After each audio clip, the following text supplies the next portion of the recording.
സുഖം പകരാനായി സ്നേഹദീപമേ വിഴി തുറക്കൂ. ലോകം മുഴുവൻ സുഖം പകരാനായി സ്നേഹദീപമേ വിഴി തുറക്കൂ.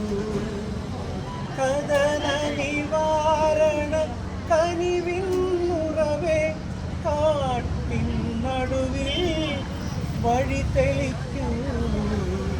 ലോകം മുഴുവൻ സുഖം പകരാനായി സ്നേഹദീപമേ വിഴി തുറക്കൂ. നമസ്കാരം.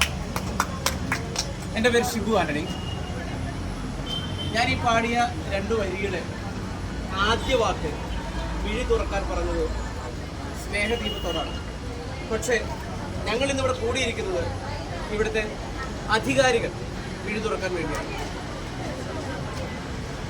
കഴിഞ്ഞ 3-4 വർഷങ്ങളായി ഈ ഹോസ്പിറ്റലുമായിട്ട് അടുത്ത ബന്ധമുള്ള ഒരാളാണ് ഞാൻ.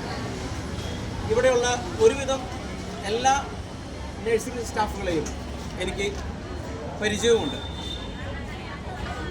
2 സെക്ഷനിലും ഞാനുണ്ട്. മെഡിക്കലിലുണ്ട്. ഇപ്പോൾ ആഴ്ചയിൽ 3 ഡയാലിസിസിലാണ് ഞാൻ. അതുകൊണ്ട് തന്നെ എൻ്റെ ഇടതും വലത്തും നിൽക്കുന്ന ഈ ഓരോ വ്യക്തികളും എൻ്റെ ഹൃദയത്തോട് അത്രയും ചേർന്ന് നിൽക്കുന്നവരാണ്. ആരെങ്കിലും ഒന്ന് ICUവിൽ കിടക്കണം, അപ്പോഴാണ് ഇവരെന്താണ് ചെയ്യുന്നതെന്ന് മനസ്സിലാകുന്നത്. അതിൻ്റെ അനുഭവം നന്നായി ഉള്ള ഒരാളാണ് ഞാൻ. യഥാർത്ഥത്തിലുള്ള ഒരു വിഷഗ്വരൻ വരുന്നതിന് മുൻപ് ഒരു ICUവിൽ കിടക്കുന്ന വ്യക്തിക്ക് ഒരു കാർഡിയാക് അറസ്റ്റ് ഉണ്ടായാൽ ഇവരുടെ കൈകൾ 2 കൈകളല്ല, ഇവർ ചിലപ്പോൾ 6-7 പേരുണ്ടെങ്കിൽ അത് 14-20 കൈകളായിട്ട് മാറുന്ന സമയം അത് അനുഭവിച്ചിട്ടുള്ള ഒരാളാണ് ഞാൻ. ഒപ്പം ഒരു കാര്യം കൂടി പറയാതെ വയ്യ. ഞാൻ കുറച്ച് വർഷങ്ങൾക്ക് മുൻപ് ജോൺ സാറിൻ്റെ OPയിൽ കത്തീഡ്രൽ യൂറിൻ എടുക്കുന്ന സമയം ഒരു കിഡ്നി ട്രേയിലേക്ക് യൂറിൻ ശേഖരിച്ചിട്ട് അത് അടുത്തു നിന്ന നഴ്സിൻ്റെ കയ്യിലേക്ക് കൊടുക്കുന്ന സമയത്ത് എങ്ങനെയോ കൈ തട്ടി ആ യൂറിൻ, എനിക്ക് ആ ചേച്ചിയുടെ പേരറിയില്ല, ഞാൻ സത്യം പറയും മാലാഖ എന്നൊക്കെ പറയുമെങ്കിലും അവരെ അങ്ങനെയുള്ളവരെയാണ് ഞാൻ മാലാഖയായിട്ട് കണ്ടിരിക്കുന്നത്. ആ യൂറിൻ അങ്ങനെ തന്നെ ആ ചേച്ചിയുടെ ദേഹത്തേക്ക് വീഴുക ചെയ്തത്. പക്ഷെ ഒരു അറപ്പോ വെറുപ്പോ ഇല്ലാതെ, സാർ കുഴപ്പമില്ല സാറേ, കുഴപ്പമില്ല, ആ ഡോക്ടർ ഒരുപാട് സോറി പറഞ്ഞു. ഞാൻ ചോദിക്കട്ടെ, ഇങ്ങനെ ഒരു പ്രവൃത്തി സ്വന്തം ഭാര്യ ചെയ്യാൻ ഒരല്പം അറപ്പ് കാണിക്കും. ഇന്ന് ഞാൻ ഡയാലിസിസ് യൂണിറ്റിൽ ആയിരിക്കുമ്പോൾ ചില ദിവസങ്ങളിൽ പ്രഷർ കുറഞ്ഞു പോകാറുണ്ട്.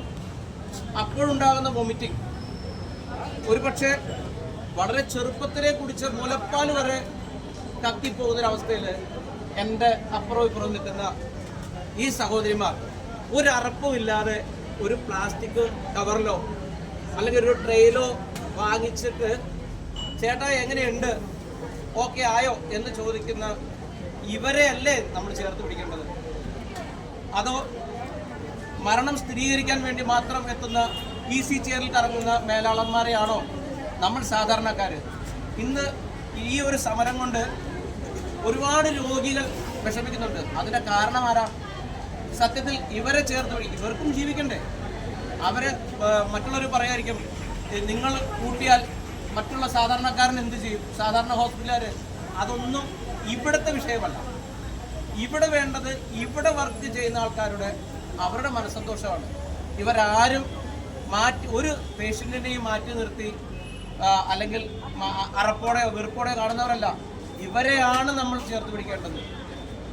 ബൈബിളിലൊരു വാക്യം കടമെടുത്ത് പറഞ്ഞാൽ, വയലിൽ നിധി ഒളിഞ്ഞിരിക്കുന്നത് കണ്ടെത്തിയാൽ തനിക്കുള്ളതെല്ലാം വിറ്റ് ആ വയൽ സ്വന്തമാക്കുന്നവരാണ് വിവേകി. അങ്ങനെയെങ്കിൽ മേലധികാരികളെ ഞാൻ പറയട്ടെ, ഇവരാണ് LFന്റെ നിധികൾ. ഇവരെ സ്വന്തമാക്കാൻ വേണ്ടി നിങ്ങൾ താഴേക്കിറങ്ങും.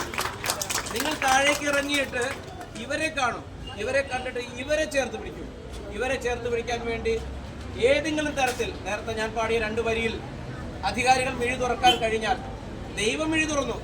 കാരണം ദൈവത്തിന് ഒരു CLCയുടെ പ്രാർത്ഥനയാണല്ലോ, ദൈവത്തിന് എന്തെങ്കിലും ചെയ്യാൻ നമ്മുടേതല്ലാതെ കൈകളില്ല എന്ന് നിങ്ങളും പഠിപ്പിക്കുന്നവരാണ് എങ്കിൽ, ആ വിശുദ്ധ ഗ്രന്ഥത്തിൽ നിങ്ങൾ വിശ്വസിക്കുന്നുണ്ടെങ്കിൽ താഴേക്കിറങ്ങ്, ഇവരെ ചേർത്ത് പിടിക്കൂ. ഇത്രയും പറഞ്ഞുകൊണ്ട് ഇവർക്ക് ഞാനെന്ന സംഗീതജ്ഞൻ്റെ എൻ്റെ സൗഹൃദങ്ങളുടെ എല്ലാവിധ പിന്തുണയും നൽകിക്കൊണ്ട് നന്ദി, നമസ്കാരം.